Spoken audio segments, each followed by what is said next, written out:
ஆட்களை கடத்தி பணம் பறிக்கும் கும்பலுக்கு ஒரு பெண் தலைமை தாங்கி இருப்பதும் அந்த பெண் தற்போது குண்டர் சட்டத்தில் கைதாகி இருப்பதும் பெரும் அதிர்ச்சியை ஏற்படுத்தியிருக்கிறது. யார் அந்த பெண் பார்க்கலாம். சேலத்தை சேர்ந்த தொழிலதிபர் ராஜ்குமாரை கடந்த ஜூலை மாதம் ஒரு கும்பல் கடத்தியது.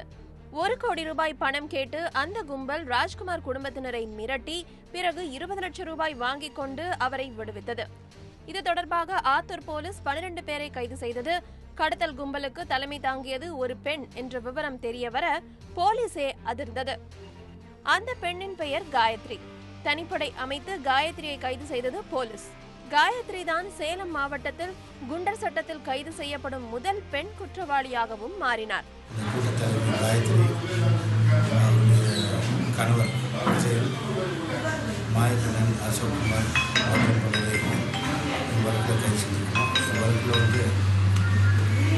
கண்ணாடி மாதிரி அதிபர் ராஜ்குமாரை கடத்தி 2 கோடி டிமாண்ட் பண்ணி சேலத்தில் 20 லட்சம் பெற்று செஞ்சுக்கிறாங்க. இது சம்பந்தமாக ஆத்தூர் காவலுடைய தனிப்படை மாவட்ட கண்காணிப்பாளர் மற்றும் காவல்துறை தகவல் பேரில் தனிப்படை அமைத்து இயற்கை நிறுவனங்கள் 12 பேர் கைது. காயத்ரி மாவட்ட கட்சியில் குண்டர் மாவட்டத்தில் 35 வயதாகும் காயத்ரி கருத்து வேறுபாட்டால் கணவனை பிரிந்தவர். தற்போது காயத்ரி தனது 3 மகள்கள் மற்றும் ஒரு மகனுடன் வசித்து வருகிறார். சில வருடங்களுக்கு முன்பு சேலத்தை சேர்ந்த பிரபல ரவுடி விஜயனுடன் பழக்கம் ஏற்பட அவருடனேயே வாழ துவங்கினார் காயத்ரி. ஆடம்பர வாழ்க்கைக்கு ஆசைப்பட்டு காயத்ரியும் ஆழ்கடத்தலில் ஈடுபட துவங்கினார். காயத்ரிக்கு ஆதரவாக விஜயன் தன் அடியாட்களை களத்தில் இறக்க சேலம், தருமபுரி, நாமக்கல் மாவட்டங்களில் காயத்ரியின் ஆழ்கடத்தல் அட்டகாசம் அரங்கேற துவங்கியது. ஆழ்கடத்தலுடன் அரசு வேலை வாங்கி தருவதாகவும் கடன் பெற்று தருவதாகவும் கூறி பலரை ஏமாற்ற துவங்கிய காயத்ரி மீது 6க்கும் மேற்பட்ட வழக்குகள் பதிவாகின.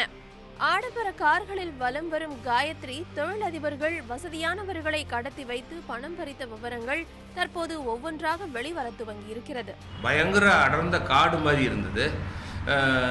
ஓட்டு வீடு, அந்த ஓட்டு வீட்டில் எங்களை ஒரு 4 பேரையும் அடைச்சிட்டாங்க.